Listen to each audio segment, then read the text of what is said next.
Wasabi guys, welcome back to another Magic Market Watch video. The middle of June, the 16th, we've got even more influences from Commander Legends Battle for Baldur's Gate. A lot of cool cards that I think initially when they came out they flew under the radar, but now people are really starting to recognize their power. But before I get into it, if you have not already, please do subscribe to the channel. Really does help me out here. We are well past 36,000 subscribers. First big gainer of the week is Displacer Kitten, and it's really no surprise. People have been talking for years and years how busted something like Deadeye Navigator is. Well, now you essentially get that, but on a trigger where whenever you cast a non-creature spell. What's even more advantageous about this card is that it's only 4 mana, and you're also able to do this with non-land permanents like Planeswalkers and combo. And looking at the chart, I think people knew it was going to do something powerful in Commander. It wasn't a valueless card, but now we see it getting closer to $20, and I think that's appropriate because this is going to be a card you're going to see everywhere. And next up we have Life's Finale.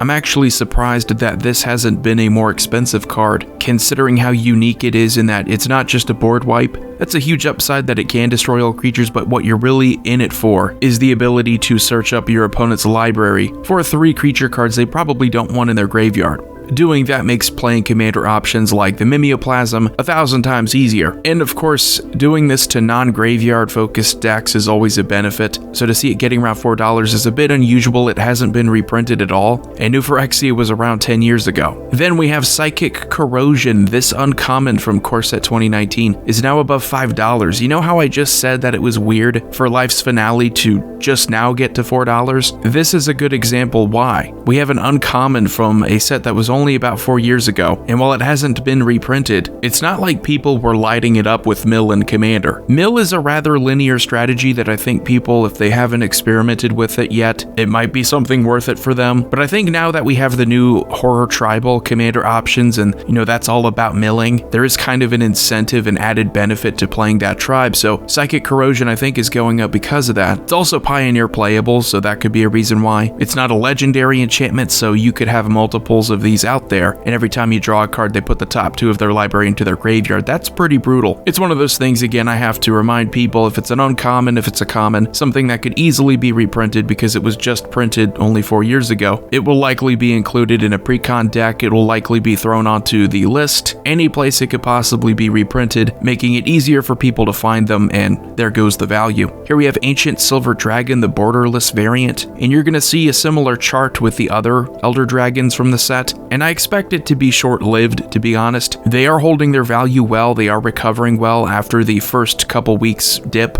But looking at their abilities, I think because they're fairly costed at 8 mana for what this does, an 8/8 flyer that lets you fill up your hand, nothing really screams out to me this is going to be busted. We do have that new Dragon Commander that can make copies of it, yes, but this doesn't seem like it would see a ton of play outside of those dragon decks. And now we have a card that I love that also hasn't been reprinted. If you're a fan of Mill, you're probably going to want something like this, Mnemonic Betrayal. Easiest way to describe this, it's like Yawgmoth's Will, but for your opponent's graveyards, so you're able to play cards from their graveyard, and then you exile this card, so it's a one-time use, it's incredibly powerful. As you can see, going back to summer of last year, it also spiked, and while it wasn't really a significant spike, only getting above around $6, it seems like we could be seeing a repeat this year and almost around the same exact time, so I would expect to at least get above $5 this time. The next gainer we have is Dragon Tempest from Iconic Masters and Dragons of Tarkir. This is doing really well as of late because of all the dragon support coming out of Battle for Baldur's Gate. Giving your flying creatures haste when they enter the battlefield is pretty awesome, but you also have a damage trigger whenever a dragon enters the battlefield.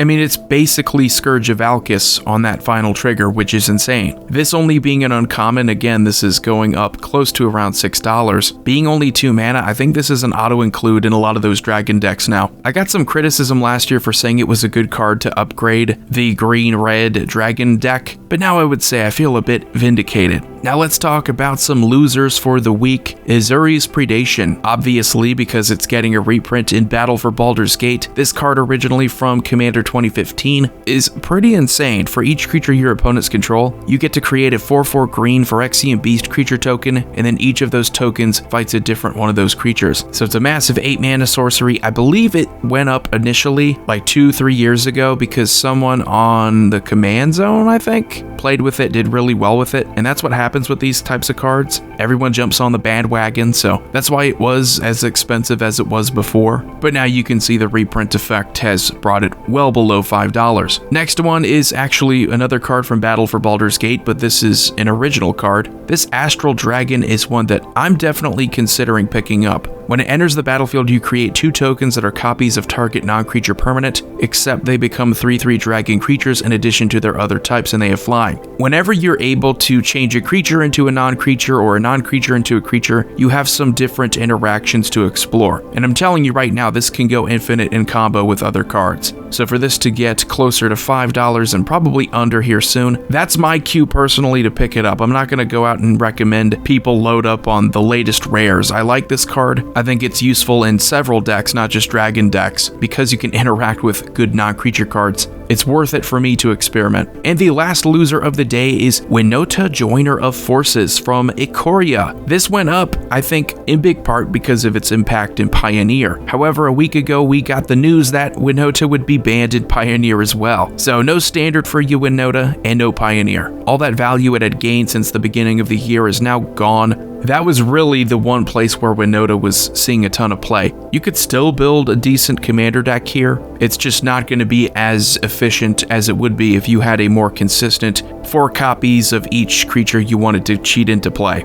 I personally don't know if this has a home in Commander outside of being a Commander herself. That's my biggest concern. I always like it when I see cards that used to be expensive get back down into the more affordable range, but the problem with Winota is that if you're not building a deck around her, she doesn't seem like she would be as useful in the 99. So anyway, let me know what you think about this week for the Magic market. Let me know what you're really surprised about. As always, all of these charts are straight from mtgstocks.com, so go check it out if you want to keep up to date. Commander Void here signing off. I will see you all next time.